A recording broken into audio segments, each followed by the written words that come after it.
My bad. My bad. Cut out all this.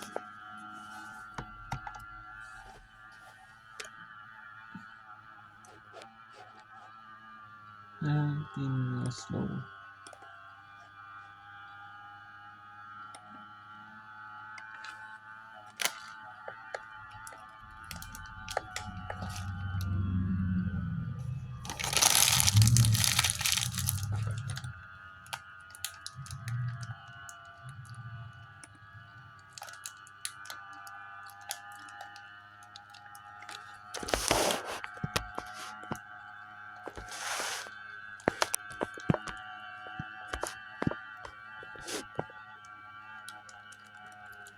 Okay, so it's go to the Bethune Cookman.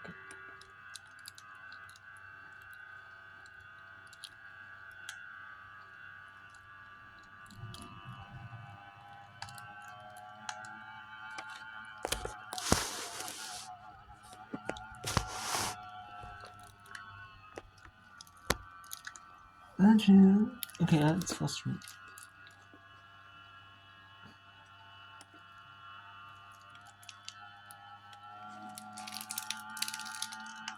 And now we'll be here for the final 2 minutes and 20 seconds between Texas Southern Tigers and Bethune Cookman Wildcats. 2:20 to go. 58-56 lead for Texas Southern. Or 2:20 in the fourth on the women's match. Well, not actually the men's match. Haven't had it offensively. Other than that third quarter, they're getting outscored 18-9 in this fourth, but 2-point Texas Southern lead. And I'm drinking a Philly Spring right. 7-0 run over the last 148. The Wildcats have led by as many as 10 in the ball game and have just turned the ball over way too many times in this fourth quarter. Texas Southern doubling up on Bethune-Cookman in terms of points in the fourth, 18-9. And they almost turn it over again. They do get it ahead to McDonald. Edwards underneath in a straitjacket and somehow finds the hoop. Tie ball game. Two timeouts for Cookman, 3 timeouts for Texas Southern. This is going to be a long one, folks. 126 to go. Baseline jumper off the glass, no good. And then a jump ball, that one will go the way of Bethune-Cookman as Claiborne and Edwards got tied up. There's a lot of jump balls in this game. Claiborne's slow to get up. It's been a physical game, especially in the post. The Wildcats have once again struggled with the press. It seems like we're saying the same things every weekend.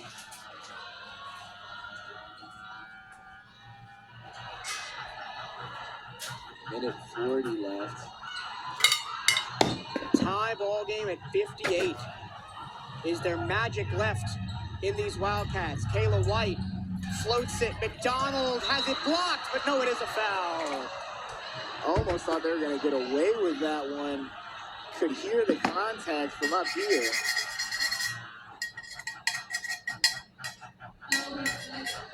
But again, now you got to hit your free throws. Yeah. The Wildcats have struggled from the line today. But McDonald is one of our best free throw shooters on the team.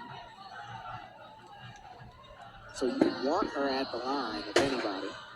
75.3, only a couple of points behind Woods at 79.5. But what a great pass from Kayla White. She knew she wasn't going to good shot.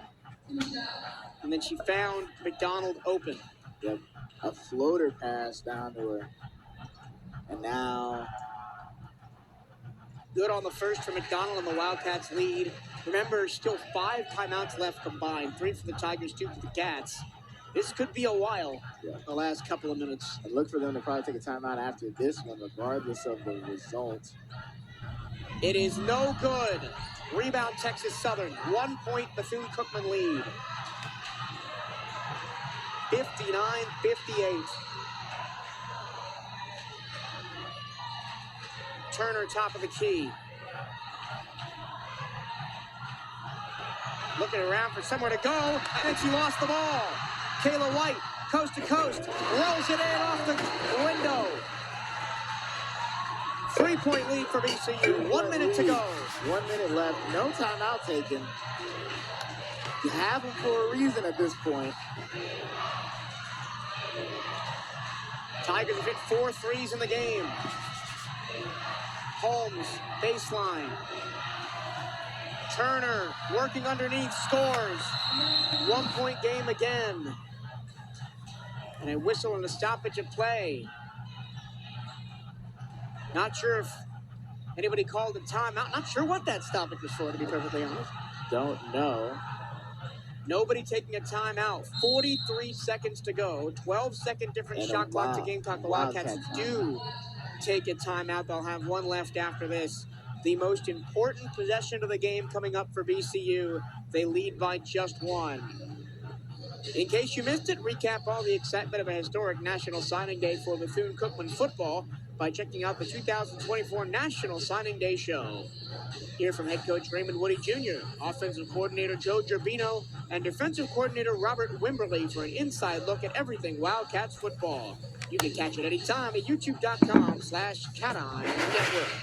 And Southeast Toyota Dealers is a proud supporter of Bethune-Cookman basketball.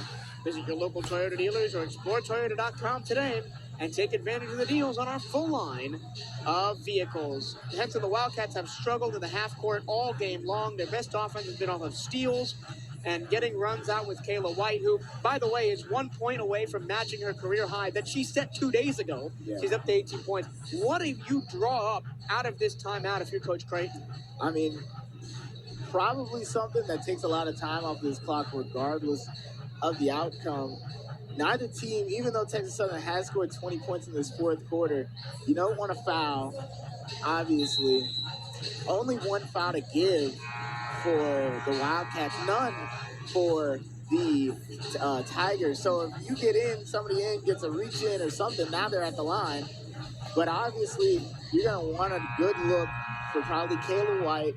You have Clark and McDonald in, so you have 2 players who are going to get a good look at the post and definitely look to take him as Kayla White starts on the farthest away from the basket she could be. But she has momentum. She floats it up, high off the glass. No good. And a timeout. Coach Vernette Skeets.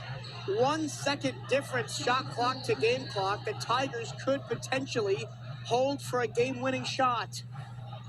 It's not like that wasn't a good look, Henson. Kayla White is your top scorer, and she got the look that she wanted. Yeah, it's one of those where you want it back because you missed it, but in the moment, was a good look, gets the momentum going on her favorite hand and everything, and just can't knock it down. That was great defense by Texas Southern. And you have 30 seconds left. Had a little bit more time. Now, if I'm Texas Southern here, I am holding for the final shot. Yeah, there's no reason, unless you get the most open look humanly possible, there's no reason to take this shot early. Now, the last thing Texas Southern wants to do is turn the ball over. All of a sudden, they turn the ball over. They have to foul. They have to give the Wildcats more opportunities. And they don't. It's only a 1 point game, so you could foul and still be in striking distance without, even if they make both. So you don't have to worry about putting yourself out of reach if they make them. Yeah. The referees are currently at the scorer's table reviewing how much time should be put back on the clock. It can't be more than, half a second. Yeah, unless Coach Skeet was holding, trying to get that call timeout for a minute or something. Yeah. The Wildcats looking to improve to 6-5 in conference play. The standings in the SWAC for women's basketball is so close. Jackson State and Arkansas Pine Bluff, the top 2, they play later tonight. That game actually should have started about 40 minutes ago.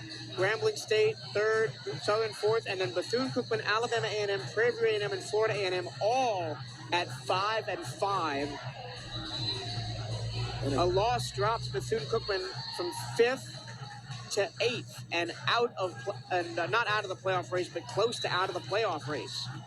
And then that puts Texas Southern back in it at only 4-7.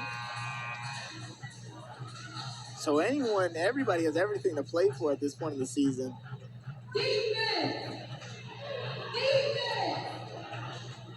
Here we go. 31 seconds on the clock. 1 second difference. Shot clock to game clock. Texas Southern will likely hold for the final shot and try and win the ball game. Turner, baseline, goes for the shot. She's fouled.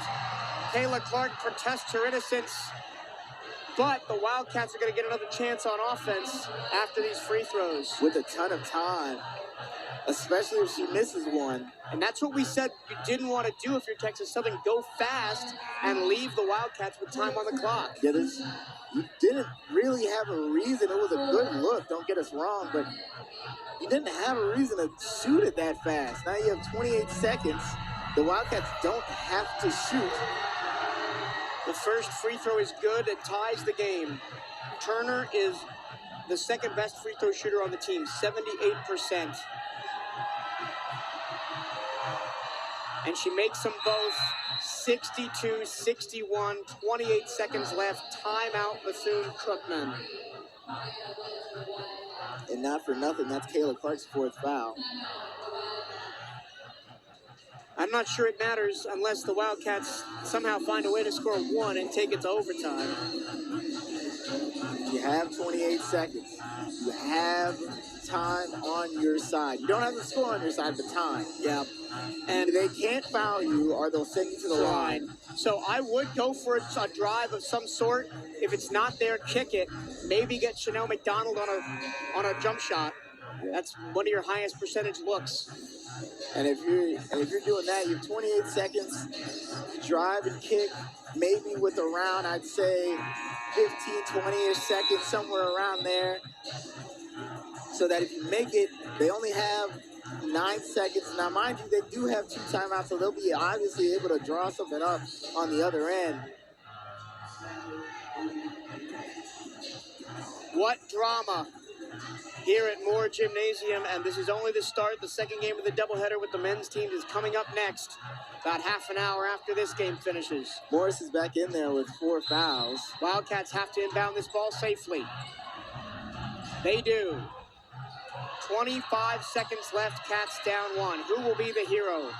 Will it be Cariana Woods? She puts it up, it's blocked! It's blocked! And now the Wildcats have to foul. Cariana Woods tried to be the hero, but against the 6'2" Imani Morris, she just did not have the height to put it up and over her. And now I think Woods will be fouled out. That is her 5th foul. At least quick thinking on her part to get the foul. But now the Wildcats with no timeouts in 17 seconds, potentially down 3. And they've only hit... Oh, no, 3. And they've only hit 4 threes in the contest.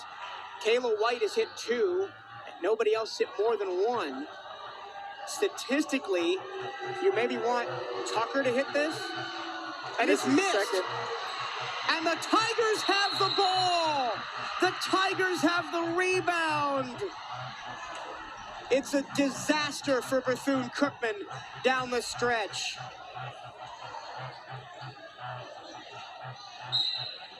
Timeout, Texas Southern, and they're going to have to foul them to put them at the line to potentially be down 4.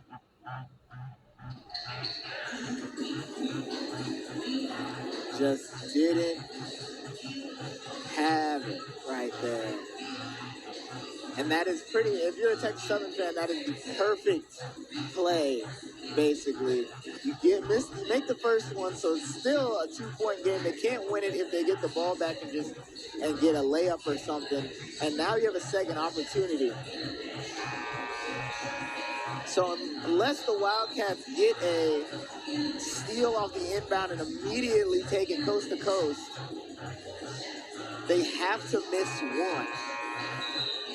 Yeah. And if you're a Wildcats fan, I probably prefer them to miss the first one and make the second. Now, the Wildcats were in a similar position last year in this building against Alabama State. Alabama State was inbounding to try and protect a late lead. They threw it away, and the Wildcats got a layup and won. Will we see a repeat of history? Yes! The Wildcats steal the ball. 12 seconds left. All the way to the hoop. Bucket of the foul! Bucket of the foul! History has repeated itself at Moore Gymnasium. And the crowd goes nuts. Just like last year against Alabama State, it's the exact same thing. And one. Tie game, 9 seconds left. Texas Southern does have one timeout.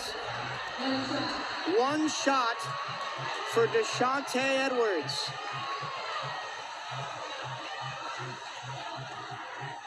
As a hush falls over. Ice in the veins for number one. Timeout, Texas Southern. They'll have 9 seconds to try and find a winner, but wow. The Wildcats were dead and buried, but they got the steal. No timeouts for either team after this. No fouls to give. So you can't. Ooh, oh, man. Thank you to the almost 300 of you watching on the Cat Eye Network right now. We appreciate your company in what has been not the most clean game of basketball ever. It's been very sloppy on both sides, especially offensively, but sometimes the best finishes come from games like this. The Super Bowl, right? The Super Bowl was, through the first 3 quarters, the Super Bowl was not very interesting, and then in the 4th quarter, it got insane. Yeah, this is why we don't gamble, kids, because this is a high-stress situation. 9.2 seconds left, no timeouts. All right, so who do you want to take the shot if you're Texas Southern? I would go downstairs to Turner. She's got a team high and tied for game high 18, 6 of 9 from the floor. Yeah, Wildcats have had trouble not fouling down there either, so you would want to get it to your post player, but no timeout. So if they turn this ball over or lose it, they'll be in trouble. Here we go. 9 seconds left. Look for Belton. She's number 20. They get the ball into Claiborne. And a foul against Bethune-Cookman, a reach and off the ball against Kerrigan. Done. Unbelievable.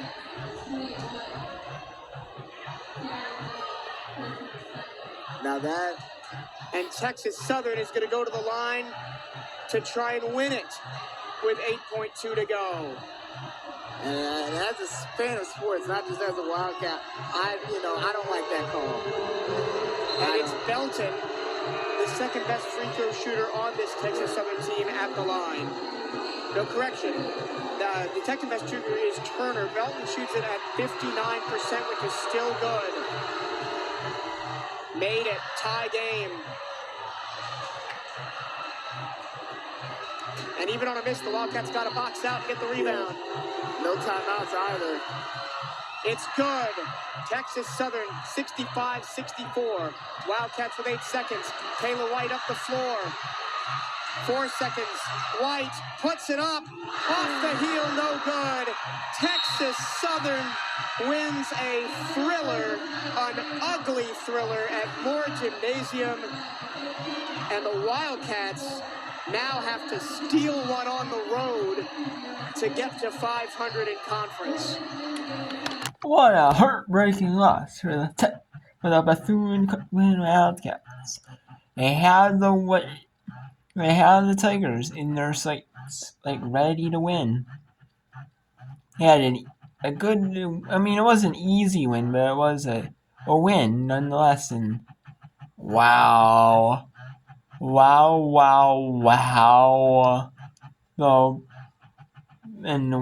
Bethune fumbles the game with a reach, and an unnecessary reach, and it wasn't even like they're trying to steal the ball away and you get reaching. No, it was just an off the ball reaching which is very disappointing. Very. Wow. So, on the cat. Wow. So, let's take a look here at whip-around coverage. Here's more whip-around coverage here. For a little bit, we have Prairie View A&M down 10 to Florida A&M, 65-55. Grambling looks like they're gonna blow out Alabama A&M 42-16 so far, and now it's 44-16 with 7:38 to go. Halftime at Arkansas Pine Bluff. Jackson State undefeated in SWAC play, 10-0.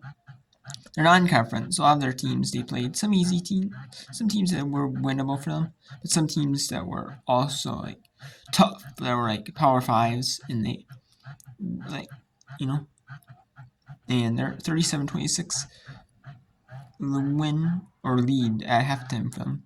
7:35 to go in the third. Alcorn State up 36-33 over Mississippi Valley State with some, and then we have Tennessee up 33-21 with 3:39 to go in the first half on the SEC network.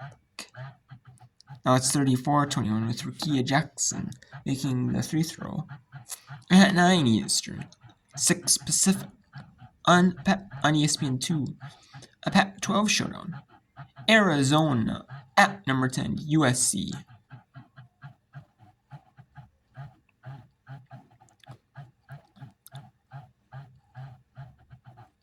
And then we have, that's the second game to end. Texas Southern beat Bethune-Cookman. And now we have Prairie View and Florida A&M. It's going to end soon. So, that'll actually take you to, let's take you to SEC territory where it is 34-21 lead for Tennessee with 2:51 to go. Okay, so we have 2:45 left here in this first half on the SEC network. And it is 2:41 now. No. Oh. Okay. So now we have 2:22 to go. Second quarter, it's 36-24. So we'll send you the announcers at the University of Knoxville. The University of Tennessee at Knoxville, where it is 38-24 with just under 2 minutes to go. Tennessee Lady Volunteers 38, Arkansas Razorbacks 24 in their Play for K game.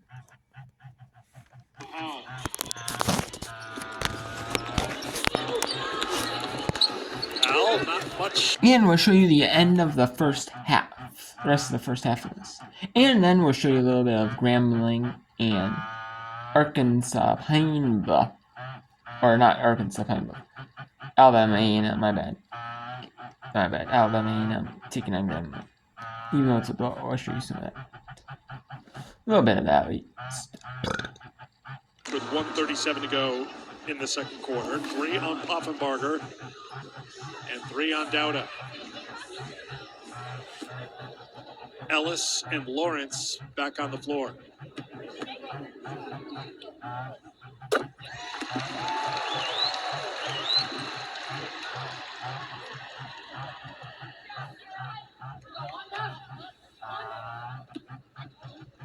Hollingshed averaging about 4.5 points a game to go with 5 rebounds. Played just 7 minutes against Alabama. She's had good minutes off the bench so far here today. She's got 6 points, 5 rebounds so far. And Kelly Harper wanting to go to some full court pressure now with the substitutions of Arkansas. And so what does she do? She sends Kaya Wynn to the table late to get the defense set up for Arkansas to get the ball inbounded and run.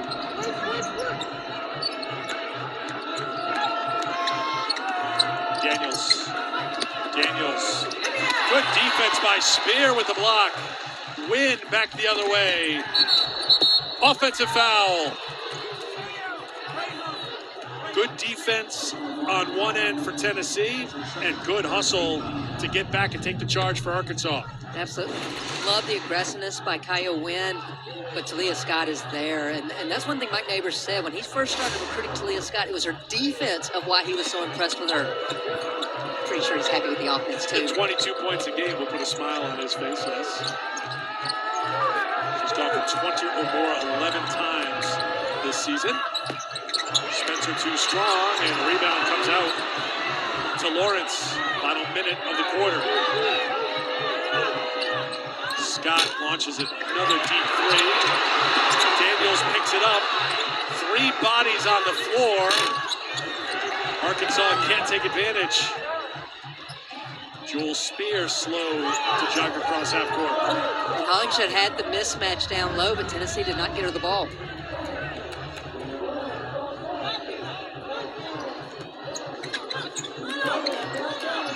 Now Rakia Jackson has the mismatch down low. Hollingshead will take it outside. No. Tipped to the hands of Spencer. And Caleb Daniels is down back behind the play. Down to 6 seconds to go in the half. Daniels taken away by Wynn. Wynn tries to launch. They'll be short, and that will do it for the first half. Tennessee started the game on a 12-0. Okay, so the University of Tennessee at Knoxville, or otherwise known as Tennessee Lady Volunteers, they're up 40-24 over the Arkansas Razorbacks at halftime on the SEC Network. A good showdown here. So now let's send it to Grambling at Alabama and taking Alabama A&M. It is. Florida A&M looks like they're gonna beat Prairie View A&M 70-63. Florida A&M up on Prairie View A&M. Grambling up 52-21 on Alabama A&M. 37-26 Jackson State up on Arkansas Pine Bluff. And at halftime, and we have 4:50 to go in the third quarter.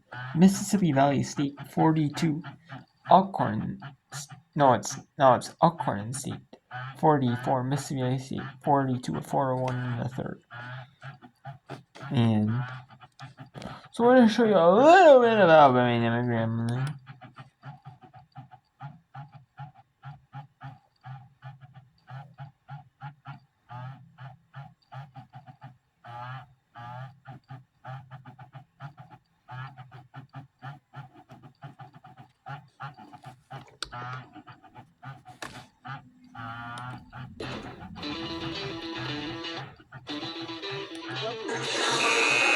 We're here back at Grambling State University at the Frederick C. Hobby Arena. As you see the replays we have going, Anaja Grant being a key piece. DP crossing right, crossing left, takes the left-hand layup. Too easy for her tonight. DP generating majority of the points. As you see, Maya Young doing nothing but less of just scoring and getting buckets.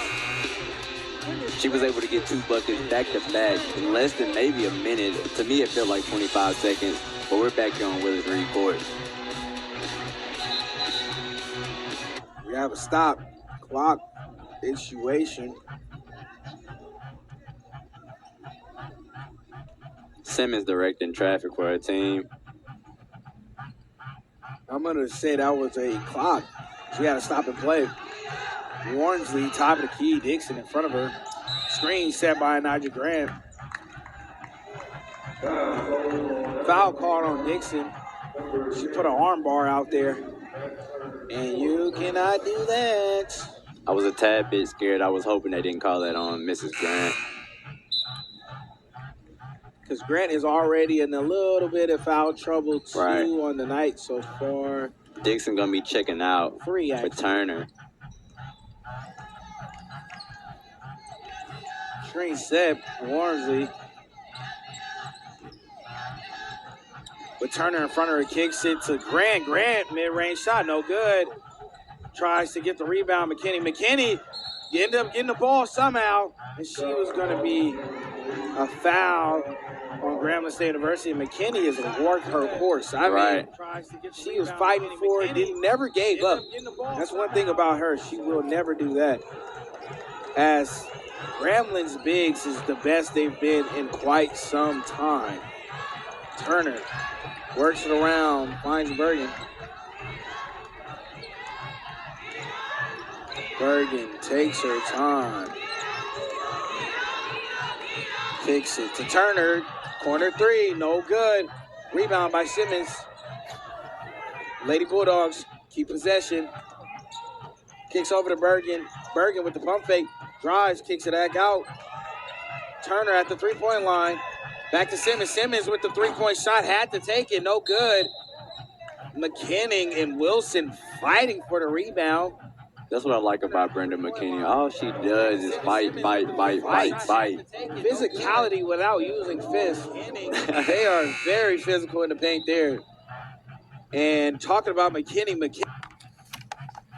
Okay, so there it is a blowout here.